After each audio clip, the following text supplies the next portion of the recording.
Riverside, but more importantly, yeah, we're live on YouTube. So I'm actually doing it live correctly this time. That's exciting. I've just noticed that's a really old logo on YouTube. It's actually a logo from 10 years ago. Yeah, it's like it was logo before last, I think. Yeah. God, it looks old fashioned, doesn't it? Not like our funky new logo from 2015 or whenever it was. Yes, Jeff, my heating is we're in that 3 days a year where my heating isn't good enough to heat the outside office I have. So yeah, I am freezing my backside off.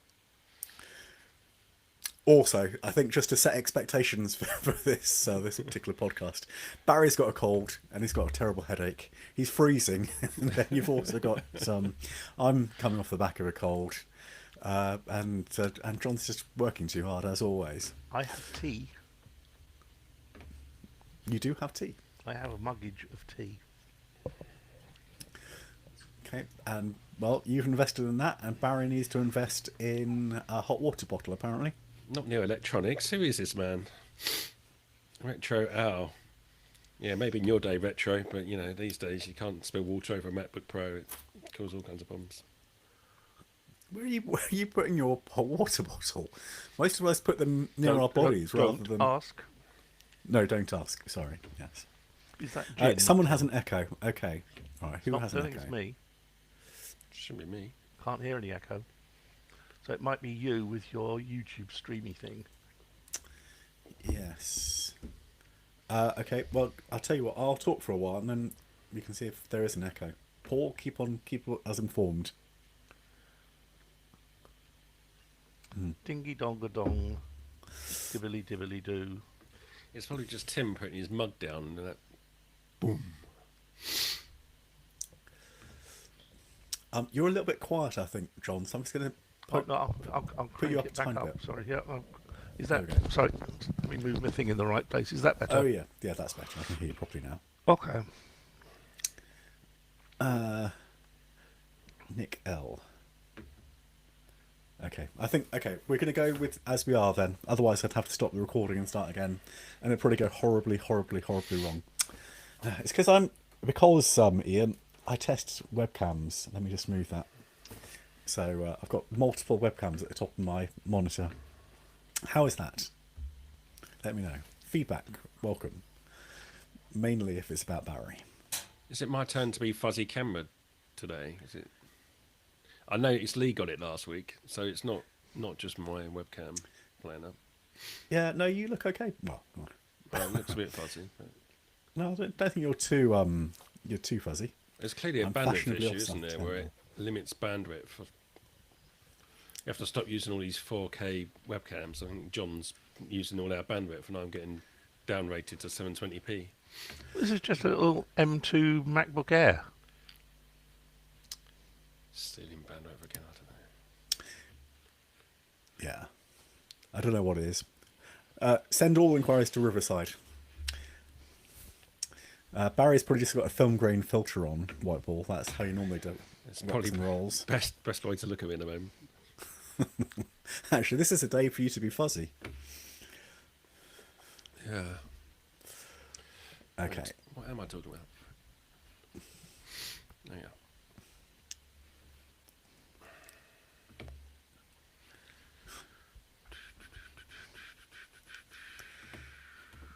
Don't know what. So Darren started messaging me at 3 minutes to the thing, saying, "Sorry, I got this." Sorry, what? Good. I'm just having distracting messages from Darian 2 minutes before we start the podcast. What are we to do with him? What a scamp. Yep. Are we sharing with listeners? That I think we can share in this private little area that What? well, maybe we can't. The private It's area like- on YouTube. Yeah, exactly. No, I'll stop it.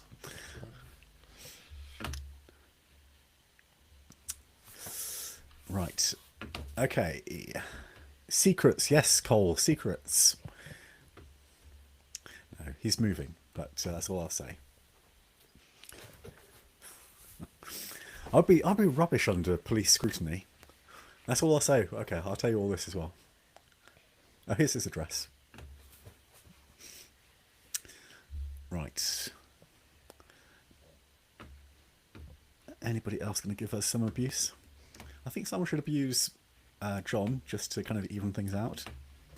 Am I getting abused again? Sorry?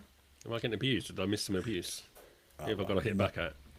I think the OnlyFans was no, never mind. I'll do it to the me. Right. No, I think maybe that's for. It's not clear, Ian. Who should be keeping what to OnlyFans? Let us know. It's important we get to the And bottom of let this. us know how much you'll pay for it. Yeah, well, okay, John, but for them to know how much they're going to pay for it, you need to tell them what they're going to get for it. No, What, they've got- what was they- your OnlyFans? They need to ask. Do they? They do. On inquiry only? I think so. Read only email address. God, I was feeling ill before this, and now I feel dreadfully sick. Yeah, okay. Right. God, it's... Thank you, Potster. Thank you for believing. Yeah, what are you using, John? What hardware? Are you on What, M2 today? MacBook Air? This Sorry? is an is it M2? I don't know. M2, 24 gig MacBook Air. Yep. To my left, I have a Samsung laptop, and then a MacBook Pro M4, a Dell XPS. That's just on the table here. And 1, 2, 3, 4 we could have done phones. the M4 MacBook Pro as hot hardware. We did it a couple of weeks ago. I missed it. Oh, did you? I missed it. Sorry. We did Mac Mini M4 Pro. Yeah, okay, that's probably a bit too similar. All right. 12:59. There is tension here as we go live. I hate being in charge. It always goes wrong. Hello and welcome to the PC Pro podcast. It is 1 p.m. on the 21st of November 2024. I am Tim Tanton, Editor-in-Chief of PC Pro, with a slight cold, so if my voice disappears towards the end, then forgive me. I have, to my virtual left, Mr. Barry Collins. Hello, Tim. So you're on my virtual right. That doesn't work. Am I? Anyway. Well, actually, so if I was being strictly accurate, because I've made the window small, you're in my virtual bottom. But I didn't want to say that. Back to the OnlyFans comments. Right, and moving swiftly on to John Honeyball. Afternoon. Afternoon. So we're going to try not to be too miserable. Everyone's kind of fighting off colds, or they're tired, or there's a bit of an end of the year vibe to this podcast already. But let's keep it upbeat and keep it cheerful, keep it cheerful, because we're going to start, John, with all the biggest news from Microsoft Ignite. Oh, that was actually going to be. I thought end of the year we could have a quiz and I could ask you what the name of the conference was. But it was Microsoft Ignite. There's sort of I think the annual get together where they sort of lay out plans for the next year. Of course, in this point, it'll be for all their 2025 stuff. So this is that sort of IT pro event kind of thing. It's not a developer event. It's like pros and corporate users and so forth. And they lay out some small interesting things and some quite big interesting things. Of course, the most interesting piece of news out of Ignite this week is that the Microsoft 365 app icon is changing. I mean, what can you say?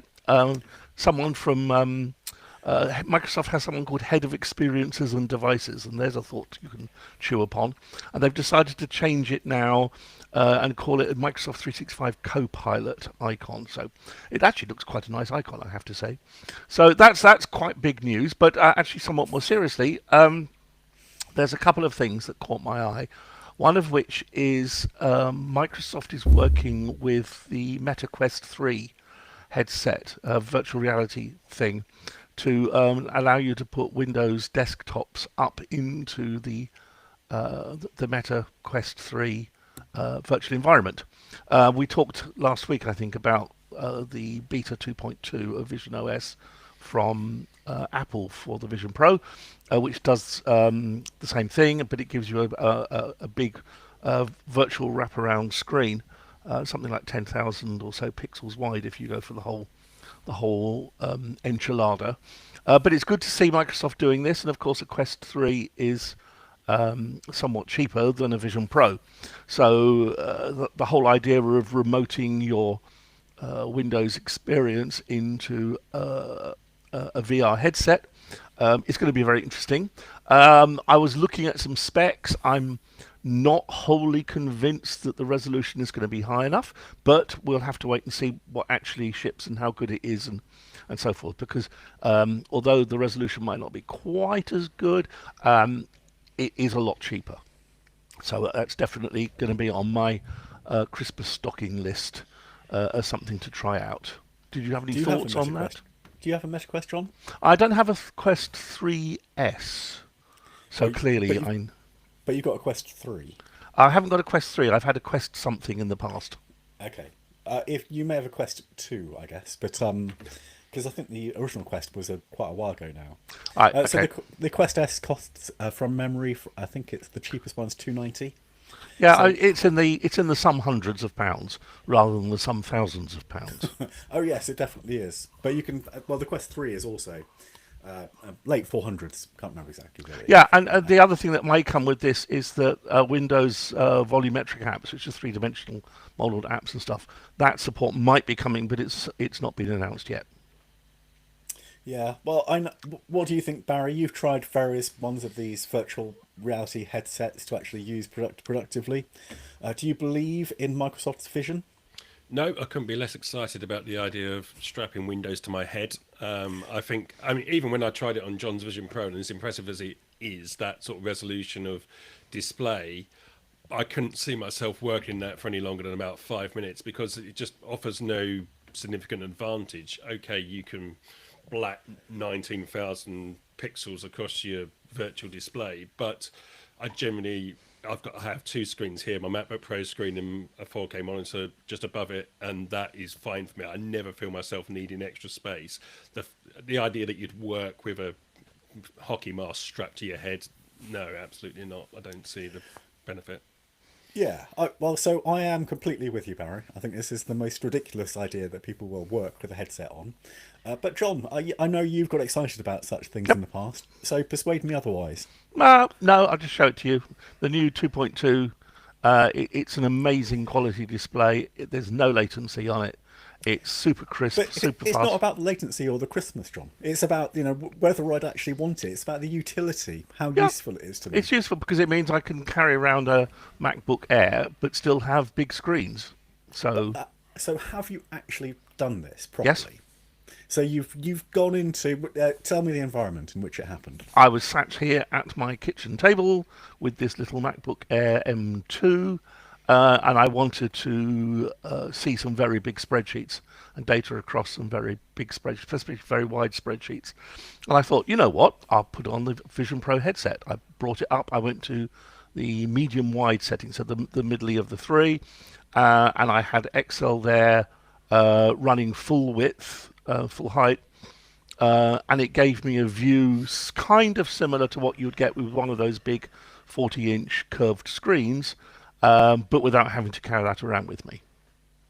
So you're saying you felt it was equivalent as an experience to having a 40-inch curved screen in front of you. If you actually go for the super wide, it's like having two 40-inch screens side by side. But yeah, certainly the middly one, I think, is the problem with the super wide one is that you end up with sort of neck strain from moving your head around. But the middly setting one is really useful and is an awful lot more useful desk space than working on a 13-inch MacBook Air screen. Please tell me that it's called Midley. Middly. So we have a few more bits of news as well. Yep. On the security front, it's good to see that they're doing they're going to be doing a hacking event called Zero Day Quest, which is part of their bug bounty stuff. These large companies do bug bounties and can pay out quite substantial amounts of money. So for people who are really into that kind of mindset, it can be quite profitable if you find something quite nasty that Microsoft or Google or Apple or whoever didn't know about. So they're going to be doing that with a specific emphasis on hacking their cloud and AI, obviously. And they're also, you remember the CrowdStrike problem earlier in the year with a kernel driver which then lost its cool when presented with data it didn't like, and caused all those problems with the millions of, unfortunately, quite infrastructure computers around the world, airline booking systems and so forth. Well, we knew a few months ago that Microsoft had done a sort of a big powwow at Redmond with interested parties. It looks like they're going to start doing something called the Windows Resiliency Initiative, and they're going to start making kernel changes to Windows to prevent this. Basically, if you remember the story, it's going to be they're going to start implementing some of the lockdown on kernel drivers that they say they wanted to do 20 years ago, but they felt they were restricted from doing it by, I think at the time, but correct me if I'm wrong, I think it was antivirus companies and who they thought were going to complain to the EU or something like that. But they're going to start locking down the kernel, which is a good thing. Yeah, no, that'll be extremely interesting to see that in action. I know that you've argued that it should have happened, like you said, 2 decades ago. Well, there's always pros and cons. You know, one of the great advantages of Windows is that you can run most anything from most any time on it, and in some cases that means installing kernel drivers. The problem with installing kernel drivers is that you are laying your operating system absolutely open to code that has to be trusted and has to be reliable. And in the case of CrowdStrike, it wasn't. And then we saw this smoking pile that came out of it. You can't blame Windows for that. It's a design decision to do that. Microsoft can and clearly has done highly locked down operating systems. It's just what do you ship out the door and for what reasons? Okay, what else is new? Well, there's something which I think will be a nice little discussion point here. They've announced something called Windows 365 Link. And this is basically a little sort of Mac Mini sized little desktop unit. Kind of the same sort of size it looks like the Volterra Windows on ARM box that they did last year for developers. But this is really interesting. And it's going to be $349, which is certainly not cheap. And you're going to need to have a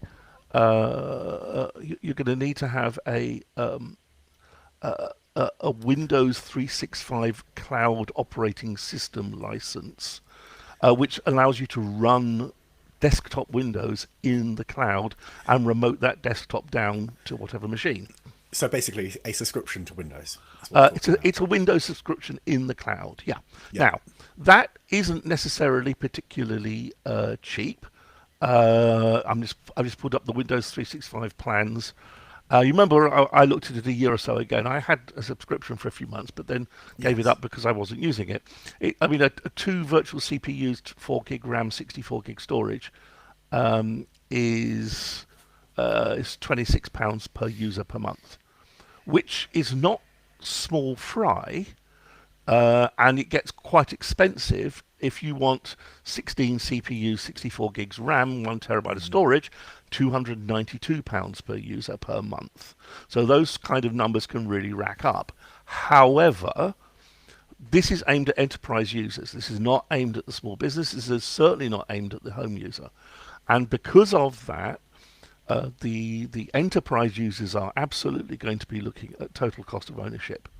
And what is not just the buying cost of the hardware and then any subscriptions attached to it, but the actual total cost of ownership over the years of using it. And that, in a large organization, will definitely include things like management of the desktops, cost of reinstallation, cost of remote management of those types of devices and so forth. And that is not free, even with the automated tools that are out there.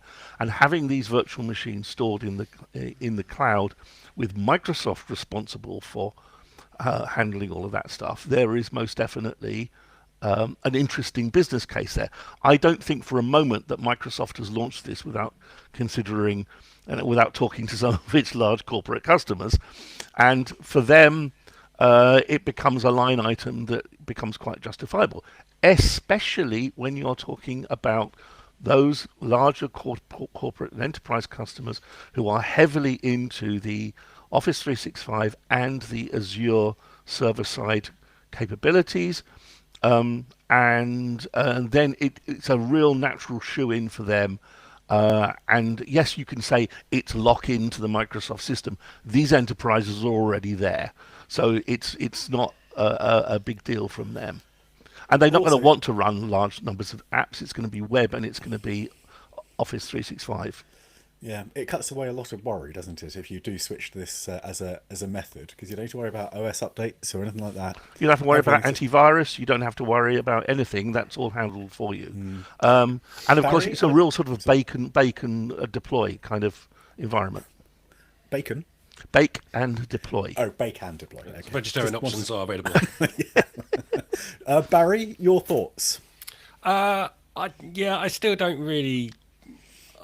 I understand what John's saying, but I think that the cost of it is still wildly prohibitive. I mean, even for that, we totted it up in Slack the other day, and if for just the little link device itself, which is really nothing but a thin client, and the first year of the really basic 2-core plan that John just outlined, that's 700 quid.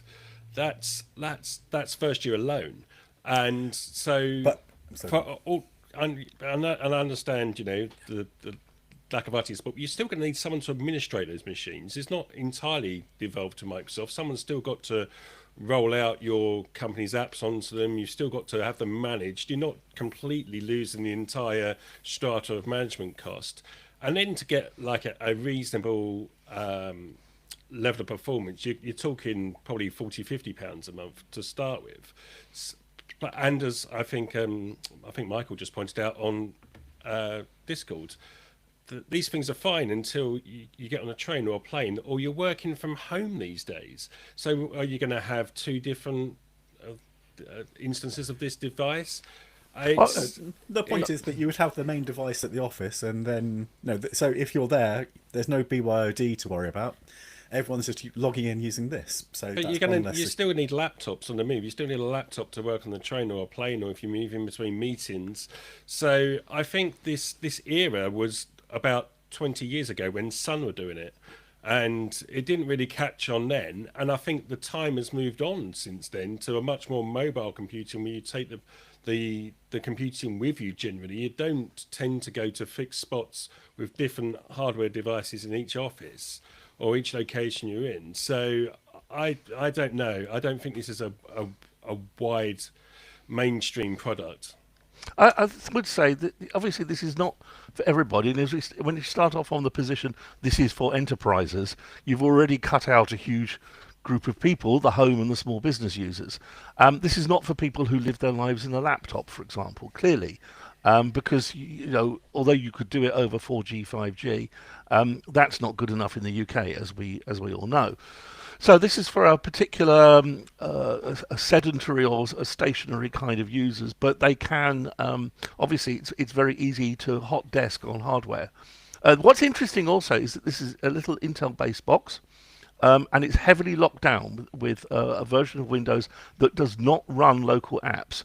The only thing you can do on this local hardware is basically some simple network administration stuff to get you wired up. But for a lot of enterprises, that could be a pretty compelling solution. Not for everybody, but I think certainly it's good to see that they're doing this. And don't forget, Barry, you talked about the work from home thing or hot desking between the office and home. If you're in the office, you can use one of these pieces of hardware without having to have a laptop with you. When you're at home, you can fire up a desktop and remote to that same Windows session. Because that's what I was doing a year ago. This just gives you the piece of hardware at home. So the bandwidth requirements for doing an RDP session is not very high. And you could certainly argue that the network traffic for running an RDP session of a complicated web-based app is significantly less than running the web app locally with all the traffic that's incurred in that. I think it's interesting, and thumbs up to Microsoft for doing this. It's going to be very interesting to watch how the larger corporates and enterprise roll this out. Yeah, no, it will be interesting. And just my one final point on this is that the access is so simple for cloud-based PCs. You can do it from a phone, and yes, of course, you need some way to dock the phone to the monitor and the keyboard and peripheral.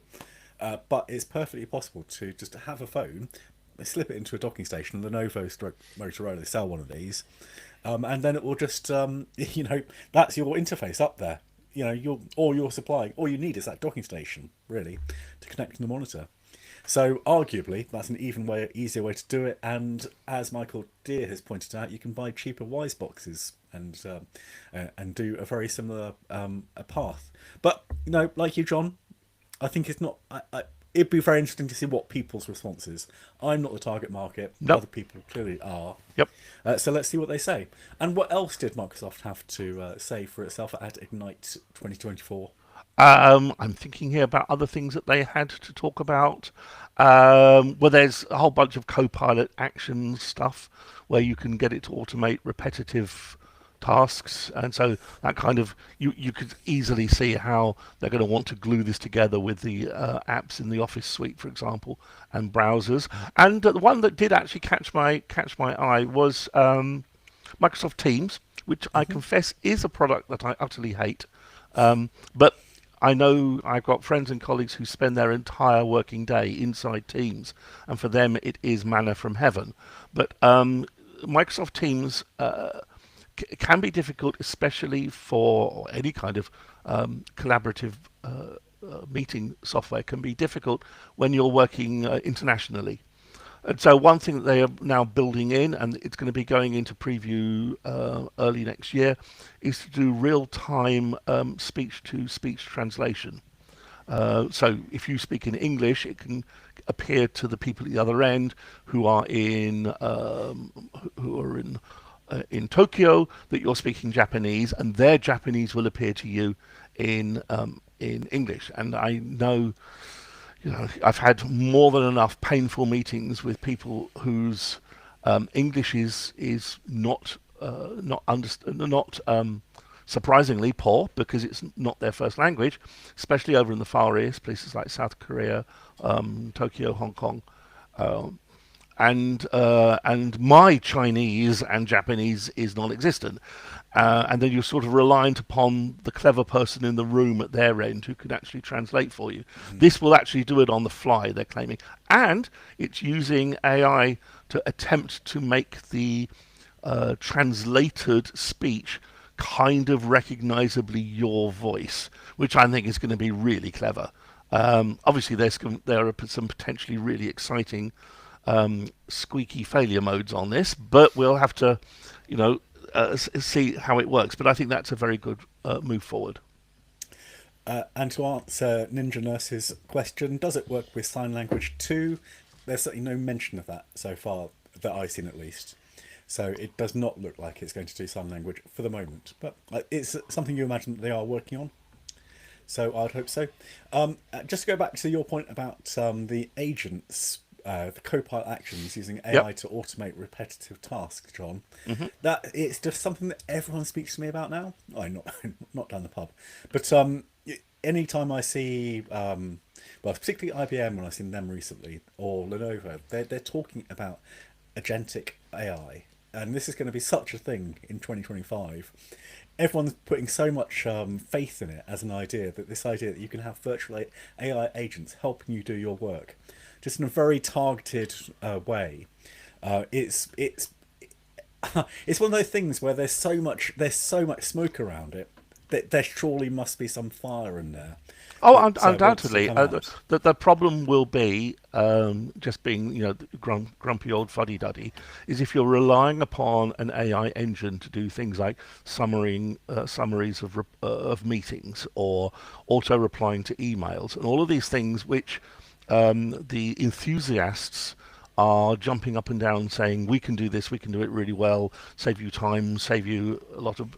Another good one, which of course would be of interest to our channel good friend Ninja Nurse, works in the health area, is like a doctor summarizing reports and all this kind of paperwork handling stuff that people have to do. It's absolutely great until it gets it wrong, and then who's liable? And these things will have to be proven rather than leaping in with both feet. There's going to be an awful lot of additional work required in terms of taking the output of the AI engine and then the nominated grown-up checking it to say that it is actually what I actually meant to say or what the mating actually said before you can build up that level of trust. Yeah. Barry, any view? Yeah, I think you're right. I think this agent thing is clearly taking off. You're seeing what would they call it? Anthropic released the computer control thing, which we talked about a couple of weeks ago.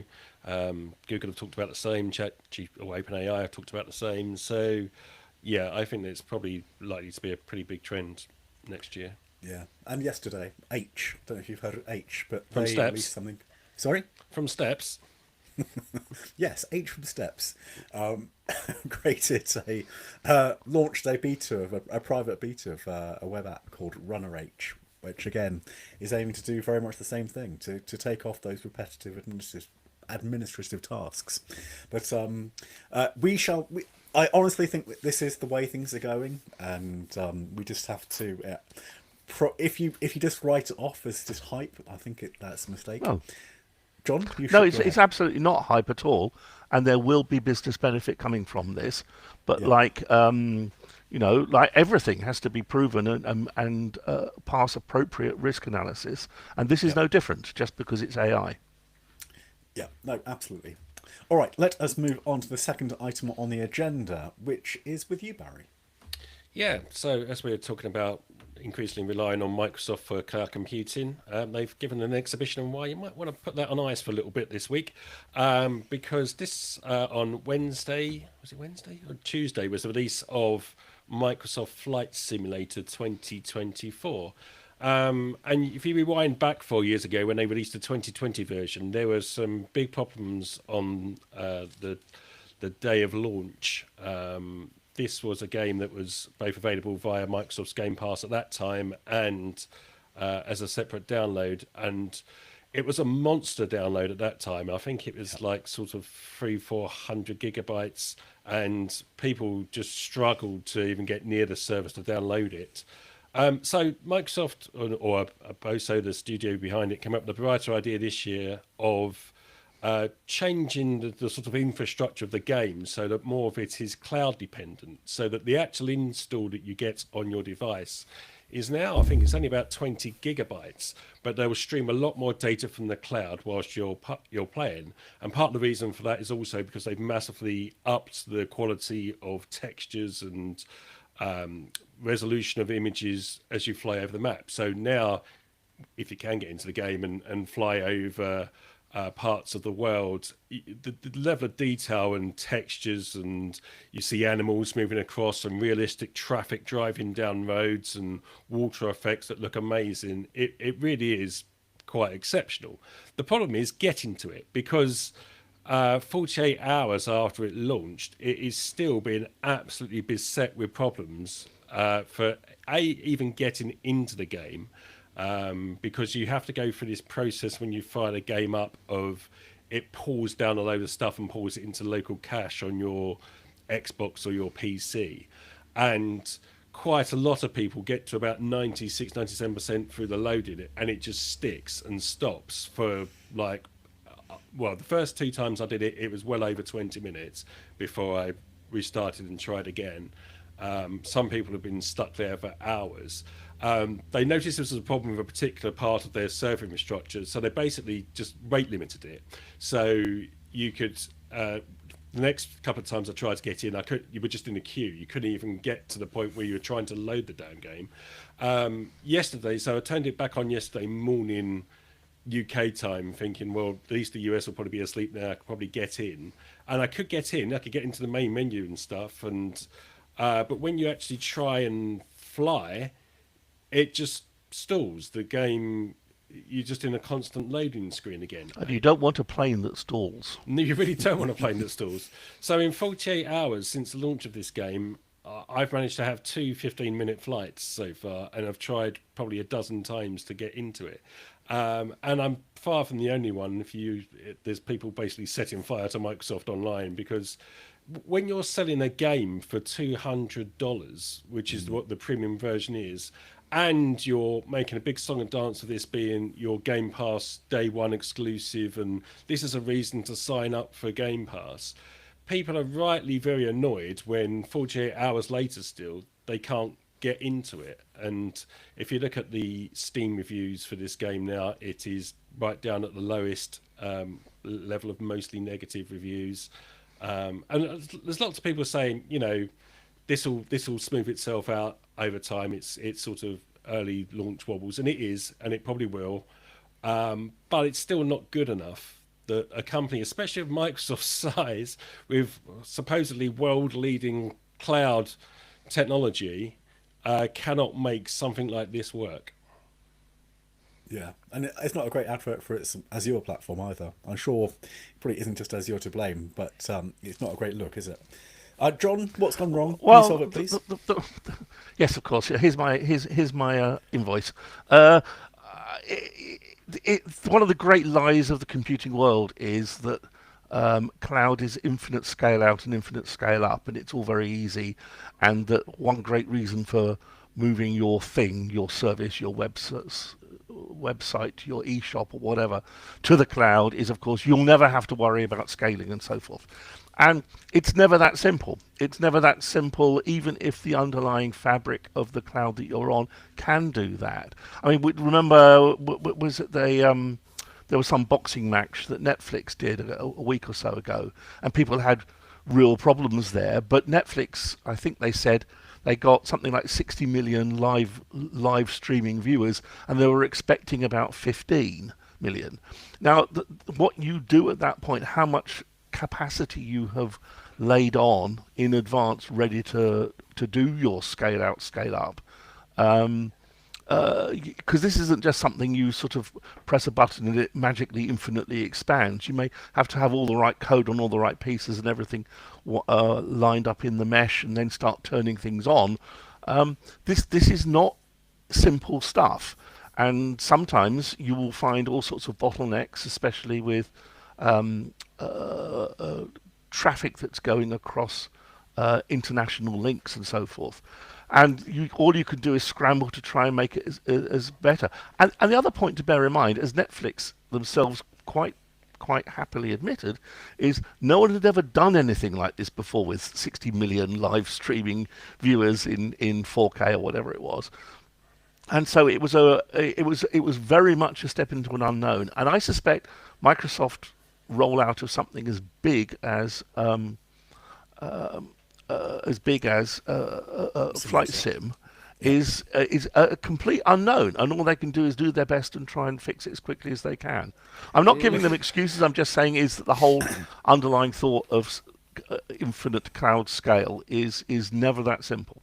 Well, two counterpoints there. A, it's not a complete unknown. One, because for the past month, Microsoft has been saying pre-install this game and you'll have it ready for day one, which is part of the problem as well, because they've been egging people on to be there right from the moment we press go. It's going to be fine as long as you pre-install. So then they would know, for example, how many people have pre-installed that game. That would give them a good indication. They know how many Game Pass subscribers they've got.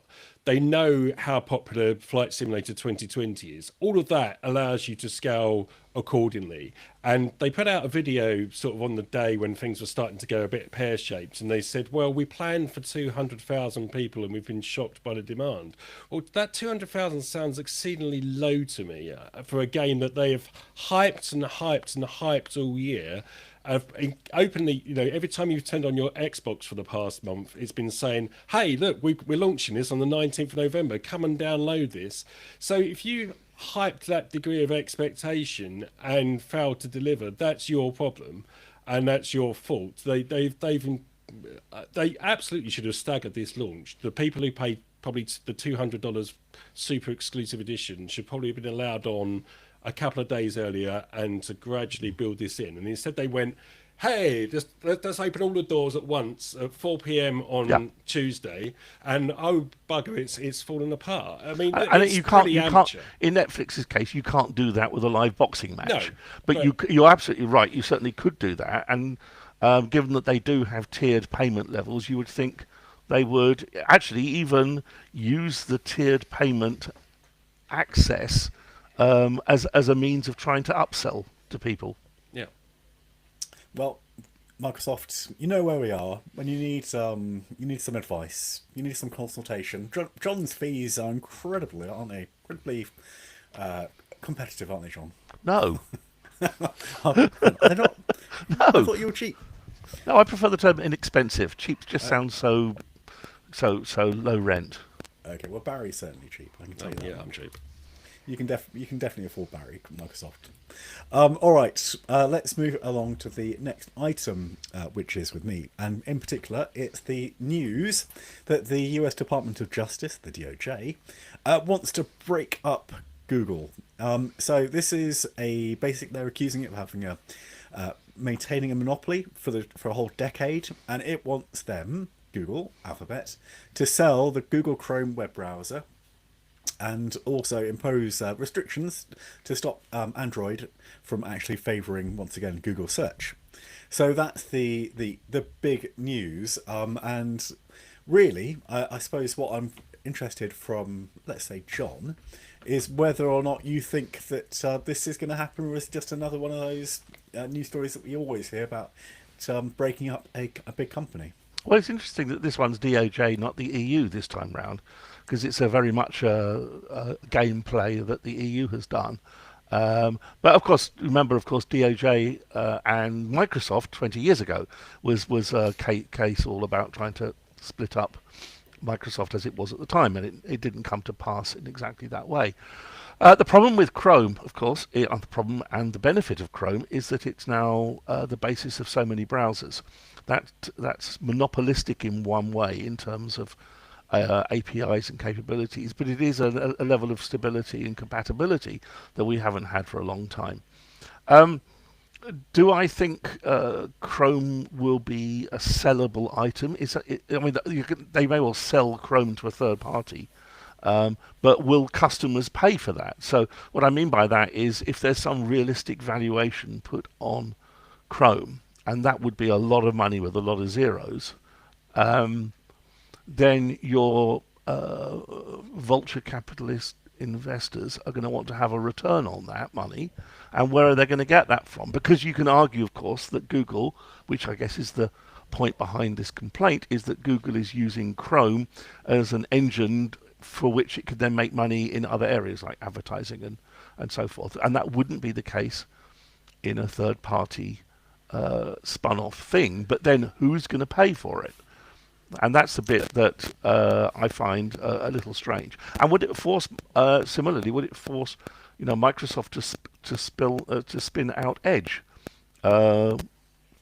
Because it's a Chrome browser hosted by a large company, and you can't say that Microsoft isn't using it to push Bing and so forth, because it is. True. Maybe not to the same extent, but there's a very the argument tight. is that, and this is an anti-monopoly Yep. claim, and obviously Bing and Microsoft do not have the same level of monopoly. The issue, I mean, John's sort of touched on it there, but you're not buying the technology, and the Chromium is open source. Google don't own that. That's an open source version of browser, and that's what's been used to build Edge and Vivaldi and the Arc browser and various other browsers. So there's no technology as such to sell because they don't own it. So all you're really selling is the user base. Because I could go out and build a wrapper onto Chromium. I mean, literally, I could probably do it. And You're so talented. I know. This is It's astonishing. You just get an AI agent to do it for you. I want to see Barry browser by the end of tomorrow, please. By the time I go to the pub, okay? It probably wouldn't be that hard. I just repaint the other one. But there's nothing there to sell. All you're selling is that user base. And if you don't have access to the data, because the key is the data, as you just said, Google have used it to funnel people towards to the Google search engine. And so all you're buying is a large number of users who are familiar with the Chrome brand. What happens to the browser data itself? If you sell Chrome off, does your browser data go with that? Does Google retain that? There's all these kind of issues. So I'm not sure this actually solves anything for the DOJ. It's not the same as it was with Microsoft and Internet Explorer 20 years ago. It's an entirely different world now. And I can see why they're trying to do it. I think Google does need reining in. I think some of the other measures are a bit more sensible, like stopping them paying companies to be exclusive on that device. That should have stopped a long time ago. Yeah, But so I'm not that's- sure the that's the browser other- really Sorry, is the sorry, problem. Barry. I was just going to say that's the next phase really of the discussion, which is that they've recommended that Google isn't allowed to enter into contracts with companies, and they explicitly, say Apple and Samsung, to make its search engine the default on smartphones. And browsers indeed. So yeah, that does. So do you think that could actually have an effect? It would have had an effect 25 years ago when they were trying to establish Google. The problem is, like, nobody's using, even now, I don't think anyone's really using Google because it's the default in their search, in their browser. And I think I've seen before even cases where some of the smaller web browser manufacturers have used DuckDuckGo or Bing themselves. I think, didn't Yahoo have Bing for the default search engine for a while, when I think Microsoft paid them an enormous amount of money, and it made no difference whatsoever because Well, but Bing was terrible at that point. it's still, but it's not terrible, but it's no better than Google. So Google is such a institution, it's such a verb for people that I don't think changing the defaults now is going to make any difference, because the competitor, the market's gone. That market has sailed. Even Microsoft, with all of its resources, can't make serious inroads into Google, and I don't think there's any realistic prospect of that happening. So I expect Google will quite happily go, you don't want us to keep paying lots of the other companies hundreds of millions of dollars a year? Okay, if you insist, we'll suck that one up. But so it's really difficult now, having got so far entrenched in the same way as it was with Windows on desktop computers 25 years ago. How do you pull that back once they reach a position? We've got to get to a point in competition law where you don't wait for a monopoly to arrive and then you start doing something about it. We've got, competition law's got to come back a bit and say, at the point where it starts to look like a company might be dominant, now we've got to get in and start putting the safeguards in. John? My dear departed father, you had a phrase which was, don't come up with a better answer, redefine the question.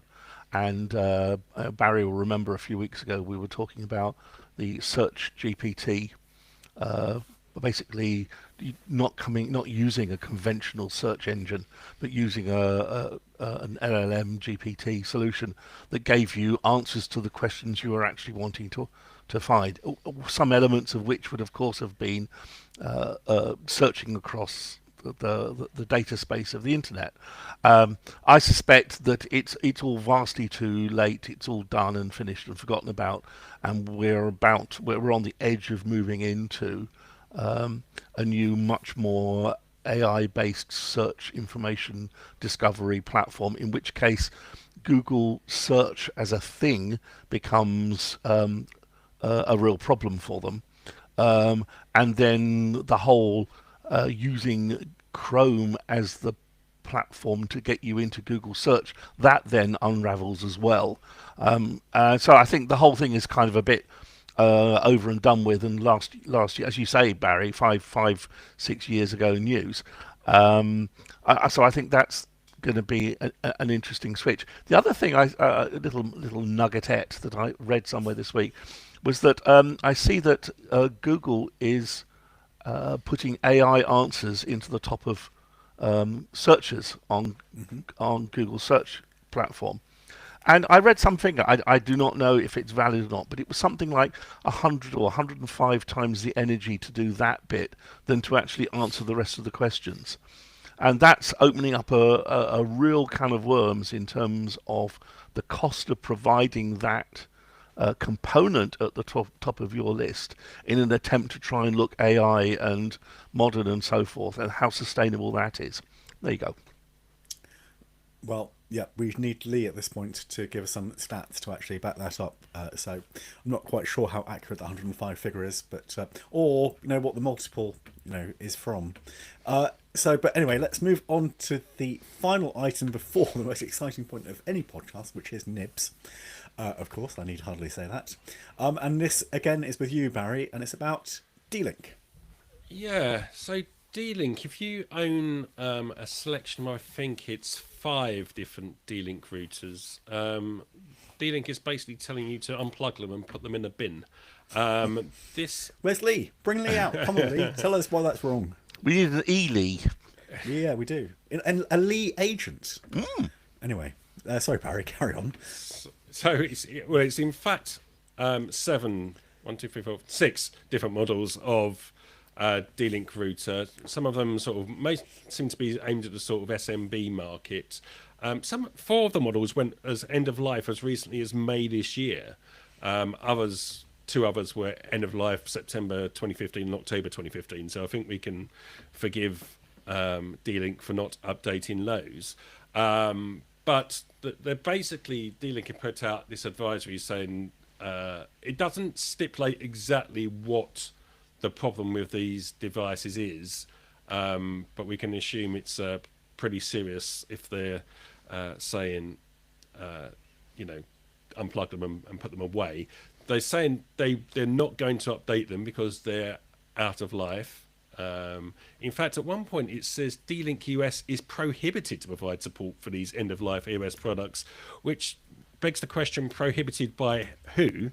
But I think they're basically claiming this is their sort of internal policy not to start adding security patches to devices that they've already deemed end of life. So basically they're saying, yep, chuck these devices away, and you can have, if you own one of these devices, you can have 20% off a new D-Link router. To be fair to them, I was looked up some of the, even the devices that went end of life May 24 this year, they seem to be launched in 2015. So there may be some of these out there still, but they certainly are at the point where you think for a device like a router, it's probably going to be well within the replacement cycle anyway. But that's just when it went on sale, Barry. Sometimes these things kick around for 5 years, before they actually get stopped being sold. Well, and the interesting bit is that some of them appear to have been used as broadband providers' own hardware. So they say if your device is provided by a licensed carrier, service provider, and firmware, please contact your carrier, which is a remarkable bit of buck shove in there.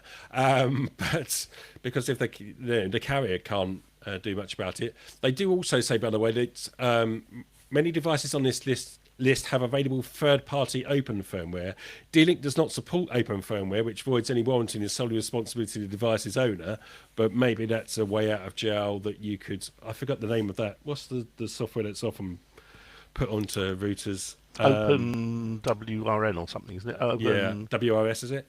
But yes, that thing. That may be a way out. Yeah. Open WRT says. WRT. Thank you, That's Jeff. it. Well done, Jeff. Got close. Only a few letters out. One letter out. I think that's pretty good, actually.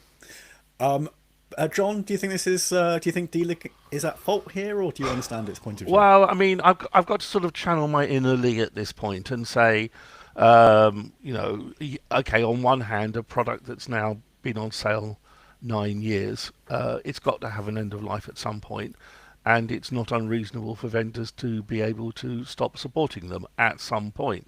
The question is, how do you define that, and how do you define their responsibilities and liabilities at that point moving forward? Because up till now, traditionally, the vendor has just been able to say, it's end of life, tough, go away, not interested, la la la la la. And I think hopefully increasingly that's a position that's if it's not necessarily going to become a legally difficult one, it probably will start to become a morally difficult one with the championship of e-waste and so forth. When you've still got some perfectly reasonable hardware, it just needs a little bit of care and attention. And I would actually, if I was in D-Link's position, I'd actually have a public policy, which is, we stop support at this point, but OpenWRT is installable and you can download it from us, but you're on your own from that point. You're out with the open source community for supporting that. But if you want to go forward with that, you can. And I think that would be. I think it's high time that some of these vendors were either morally or legally prevented from uh, washing their hands of products. Although I do understand how it's got to that position for them, I think it's time that they stepped up to the plate and did a better job. And at that point, I'm going to put my virtual Lee back in the box. Yeah, no, you make a good point. The other thing just occurs to me is just for, particularly for businesses that are listening, because I don't mind, but I suppose it's for anybody actually. It's that you do need to know the age of your estate, because although we're highlighting D-Link here, it's quite likely, isn't it, that there are some hardware products that are actually vulnerable, haven't been updated unless you actually keep on top of it. Well, I mean, there's all sorts of apocryphal tales about people who did a network scan using the wonderful tools like Nessus, for example, and discovered the server in the cupboard that they didn't know about. Now, how real world that is in terms of an occurrence, I'm not sure, but I'm sure there's hardware out there that's got virtual machines on it, servers that got virtual machines that have been forgotten about. Yep. Yep. And Barry's using a webcam from 2012, so it shows you that even the most techie of people are vulnerable to it. Right, let's move on to the nibs, and we'll start off with the late edition from you, John.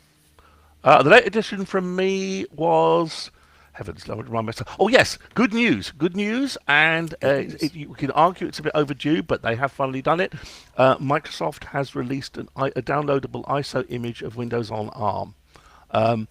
Sorting out Windows on ARM has been a bit of a rat's nest up till now because there hasn't been an official Windows on ARM ISO, but they've released one. Okay, great, thank you. I will just quickly say that a 7-year-old has been offered a job by a Russian IT firm. I suppose that needs a tiny bit of explanation. There's a 7-year-old who's basically got a YouTube channel where he's got about 3,500 followers, probably far more now that BBC story has been published. But a Russian security IT firm were so impressed by his explanations for people that they said to him, as soon as you can become legally old enough, I think it's 14, to be employed by us, then we'd love to work with you and give you some kind of job. And apparently they're going to work with him in the background in the meantime. So there you go. It's never too young to put your children to work, people. Get them on that YouTube channel. Get them earning. John, back over to you for Rega News. Yes, Rega Research, who are purveyors and builders of very, very good hi-fi down in the South End area. They've been going for years. Roy Gandy is the owner and founder. I've known him 35 years. And I was down there in the summer talking to them about some engineering stuff. They've done some really impressive engineering over the years, like drop forging of thin wall variable diameter arm tubes and stuff. Great company, lovely to work with, lovely products, very good value products. Roy is now in his late 70s, and he has decided he has gifted 100% of his shareholding, which is the whole company, into an employee ownership trust, which means the company will now be effectively owned by the employees moving forward. There's been no financial benefit to him for doing this. He hasn't sold it in and lumbered the company with a huge amount of debt. This is a company with doing about 13-15 million a year turnover and 150 or so employees. So this is not a small outfit, and it's good to see. Firstly, a reminder that we do exceptional engineering in the UK, and that sometimes the owners can do the right thing. All right, thank you. And an unprecedented, apart from all the other times, nib number 4 is that Amazon has released a 21-inch Echo Show. 21-inch Echo Show. Barry, I can see you're excited by the way you're looking to the side. You just set off your Echoes, and I'm now going to try desperately not to set mine off. So, yeah, I actually quite like the idea of this device, to be honest. It's like a big telly with Amazon in it, isn't it? Basically now. Yeah, effectively. Well, 21 inches, full HD, $400. I don't think we've got a UK price yet. Maybe we have. And yeah, I'm looking up there because that's why I got my 15-inch version. And to be honest with you, I've not used it, so I shan't be buying this. But it You see, could office is the wrong place for it. I'd say bedroom. It's like a bedroom TV replacement for me. 15. Yeah, maybe that's why 15 inches 21. is too small. I don't know. I use the Anyway, Echo Show 8 as a sort of virtual little telly in the bedroom. do you? Yeah, Everyone's different, aren't we? yeah. Okay, let's move along to the final item, which is hot hardware of the week. And okay, I need to put on my best sales patter. So I have in my hands a very exciting product, which I think you will all vote for hot hardware of the week without any doubt whatsoever. It is the Motorola Moto 75G Business Edition. I'll emphasise the latter because there is a 75 G75 that's just plain, and that costs at the moment $230 from the retailer of your choice. And actually, it's pretty good, just basic phone. So I'll just go through what the actual phone itself to start off with, so you get an idea of what you're getting. It's quite interesting because it's got the new Qualcomm chip. I should have had this all sitting up there at the start. But it's got the Snapdragon 6 Gen 3. It's the first phone I've seen to use this. It still doesn't mean that it's got amazing performance, but I have to say, in all my time using it, it's felt as fast as a flagship phone. So I don't... For 230 quid if you buy the non-business edition, you're actually buying something incredibly fast, I would say. Certainly fast enough to last for the 5 years of OS updates that you get as part of it. I'll just show it to people there who are watching us live on Riverside and YouTube. So it's about 8mm thick. It's got a 6.8 inch screen, so it's not small. But as you can hopefully see, that's a pretty high quality panel. I did all my technical tests on it, and it did perfectly well. It's got pretty good DCI coverage of DCI-P3, which is the most important gamut if you watch films. So you can definitely watch movies on this, because that's the advantage of a 6.8 inch panel.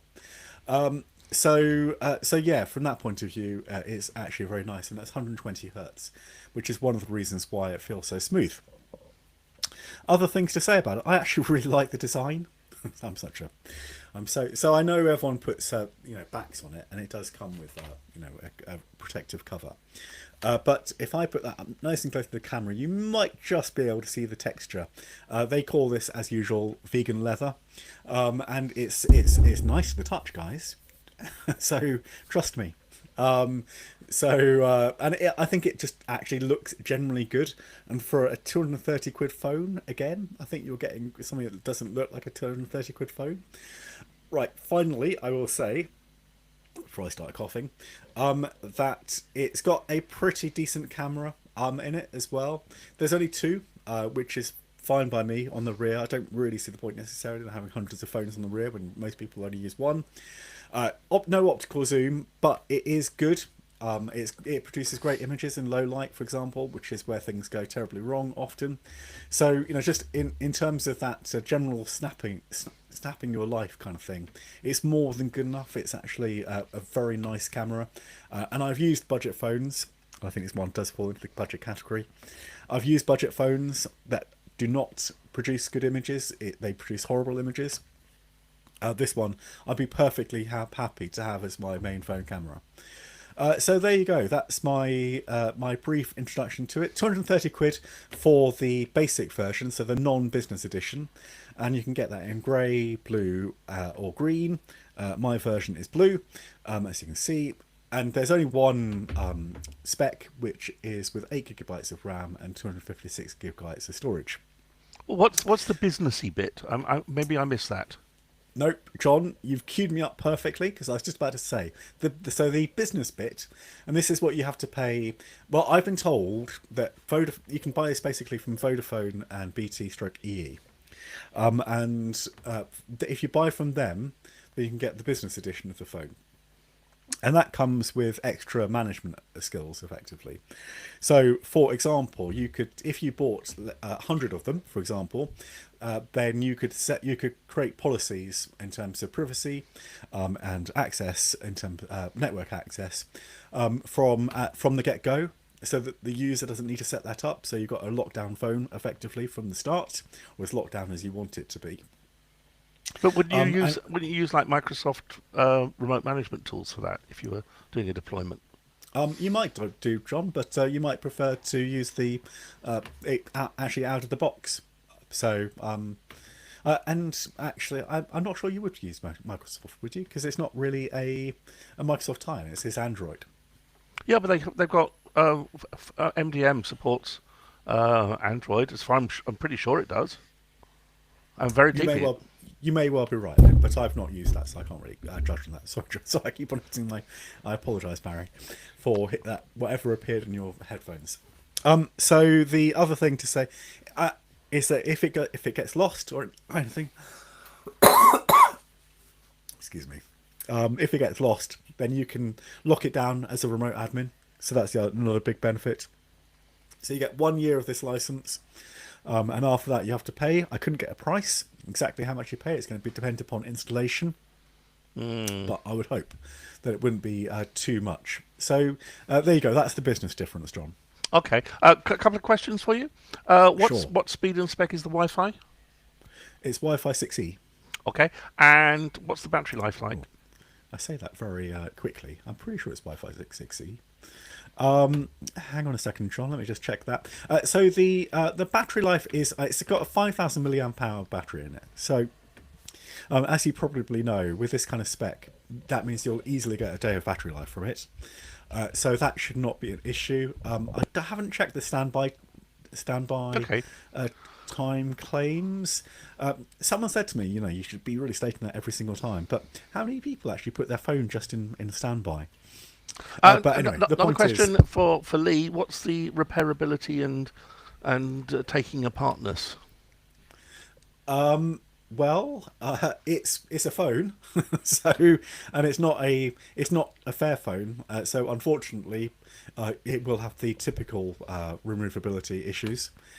So yeah, But it's half the price of a Fairphone. it's half the price of a fair phone. Yeah. I mean, Fairphones are about 500, something like that.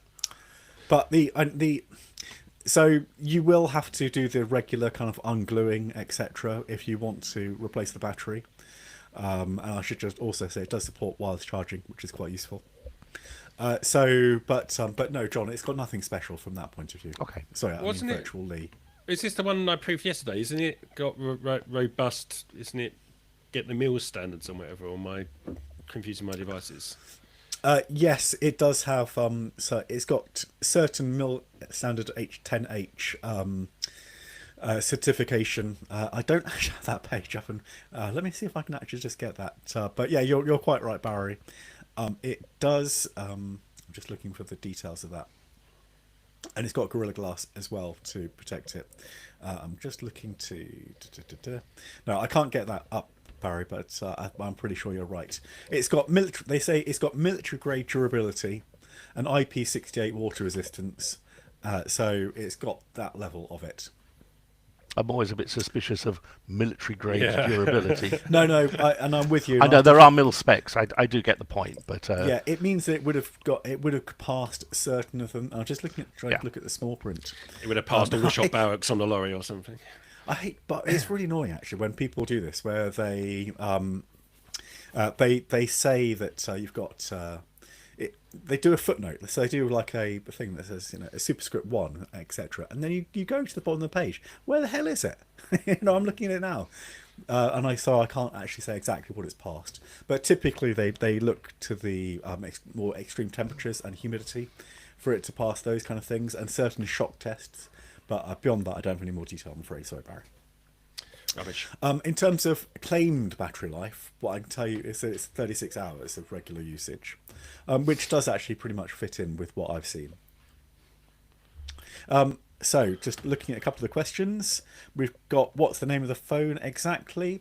So this is the Moto G75 5G Business Edition, or if you don't need the business stuff, you can just buy the Moto G75 5G. Pretty sure it's on sale from John Lewis and Motorola for $230 at the moment. Updates to Captain Kremen, such a great name, Captain Kremen, is that you get 5 years of OS updates and 6 years of security updates. I'm just looking for any other questions. Do you have to be a business to get the business edition? You will have to buy buying in bulk. Yeah. And have they defined what bulk means here? No, that's another one where you're going to have to go through Vodafone. The only reason I say is that this idea of remote management, remote lockdown, this kind of stuff, and a 250 quid price point, surely makes it a really good phone to give to your teenage kids.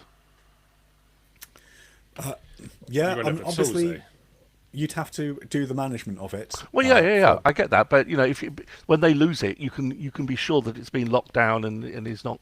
I'm just thinking of sitting it on its head. That was all. Yeah. Especially at that know. price point.